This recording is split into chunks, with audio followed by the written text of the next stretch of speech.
Everyone, সকলকে never স্টেবলের আরেকটি ভিডিওতে স্বাগত। আমি ভাস্কর কর্মকার, তোমাদের দাদা।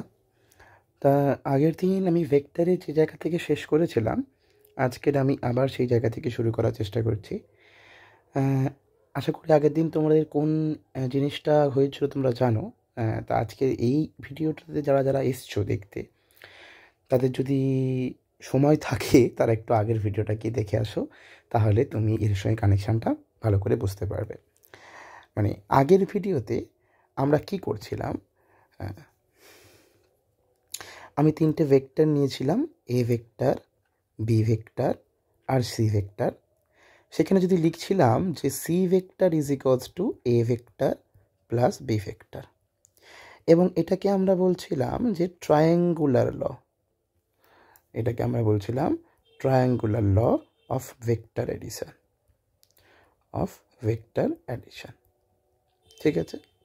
এবারে এই যে একটা ফর্মুলা ট্রায়াঙ্গুলার ল, সেখান থেকে যখন আমরা সি এর মান বের করেছিলাম, সি এর মান অনলি ভ্যালু, সেটা এসেছিল C equals to A square B square 2ab, এবং ওই দুটো ভেক্টরের মধ্যবর্তী কোণ alpha whole to the power half, মানে রুট ওভার আর কি।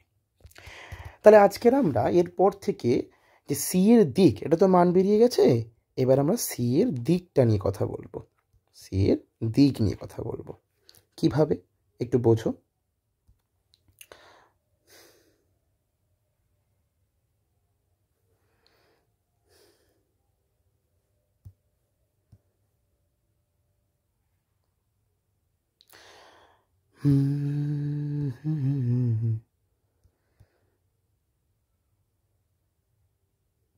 আঁকাটা একটু এঁকে নিই, ওকে।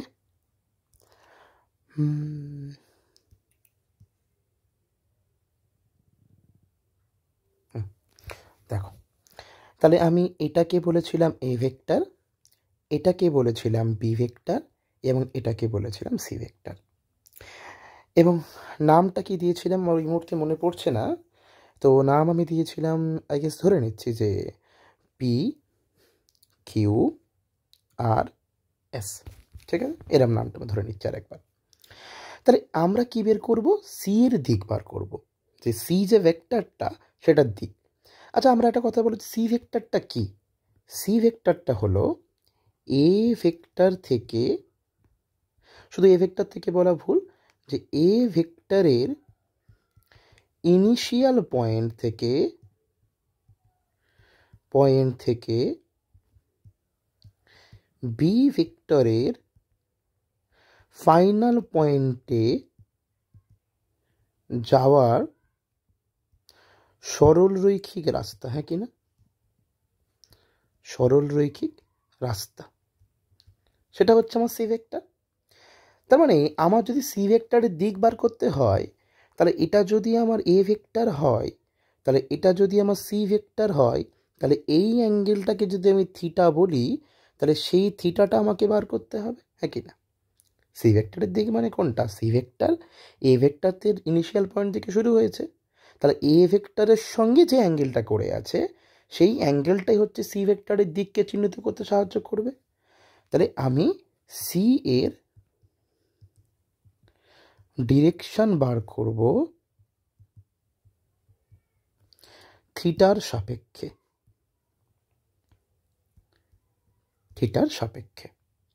কিভাবে বের করব? দেখো, যে কোনোভাবে আমরা কিন্তু বের করতে পারি, কিন্তু যেটা ইজি প্রসেস হয় সেটা আমরা দেখার চেষ্টা করছি।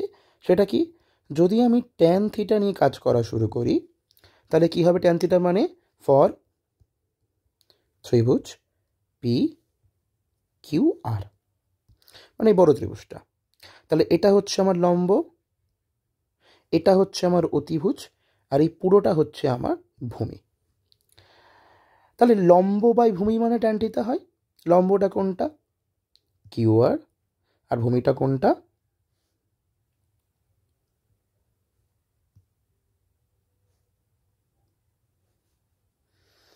ভূমিটা কোনটা?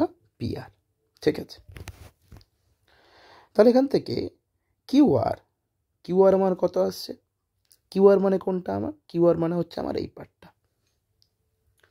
কিউ আর আছে মানে আমার এই পার্টটা। দেখো কিউআরের তো ভ্যালু আমার কাছে দেওয়া নেই, এই যে কিউআরের ভ্যালু আমার কাছে দেওয়া নেই, তাহলে আমি কী করতে পারি, আমি এই ছোট ত্রিভুজটার সাহায্য নেব। ছোট ত্রিভুজটা অনুযায়ী, ছোট ত্রিভুজ মানে কোনটা,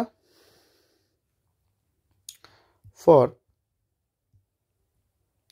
স্মল ট্রায়াঙ্গেল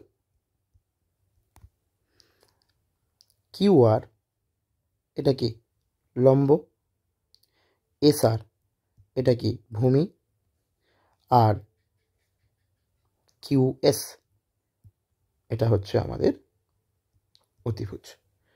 তাহলে তাহলে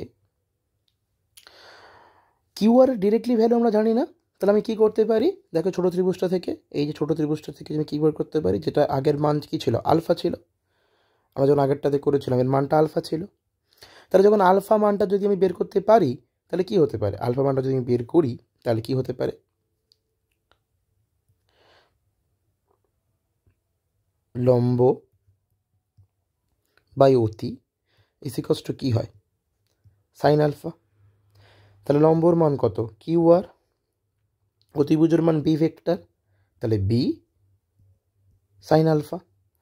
তাহলে ট্যান থিটা ইসিকস টু কী লিখতে পারি ওপরে, B sine alpha by PR. PR মানে কোনটা, পিআর মানে হচ্ছে এই পুরো বাহুটা। এবার এই পুরো বাহুটার মান আমি জানি না, তাই এটাকে আমি পিএস আর এসআরে ভেঙে নিচ্ছি, তাহলে বি সাইন আলফা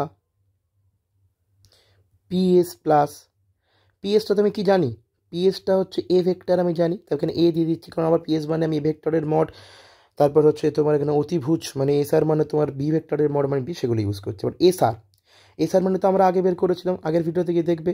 এসআর মানে কি লিখতে পারি আমি, এইটা থেকে এটা যদি আমার এসআর হয়, তাহলে যদি ভূমি বাই অতি লিখি সেটা কত হবে, কস আলফা। তাহলে ভূমি ইজ ইকস টু হবে কি, বি কস আলফা। তাহলে দেখো ট্যান থিটার কি ভ্যালু আসছে, B sine alpha by A plus B cos alpha. তাহলে যদি থিটা বার করতে চাই এটা লেখা হয় ট্যান ইনভার্স দিয়ে, মানে 1/10 নয়, ট্যান ইনভার্স মানে ভাবার দরকার নেই যে 1/10, এটা কখনোই ভাবার দরকার নেই, ঠিক আছে। এটা একটা নাদার প্রসেস। ট্যান থিটা যদি এটা থাকে তাহলে থিটা ইজ ইকস টু আমরা লিখি tan inverse B sine alpha by A plus B cos alpha, ঠিক আছে। তাহলে এটা ছিল সি ভেক্টরের মান এবং সি ভেক্টরের ডিরেকশানের যে অঙ্কটা, মানে যে ব্যাপারটা আগের দিন আমরা স্কিপ করে গেছিলাম সেটা আমরা বের করে দিলাম। তো এর পরের ভিডিওতে আমরা পুরো এবার ডিটেলস আলোচনাতে আবার ঢুকছি, ঠিক আছে।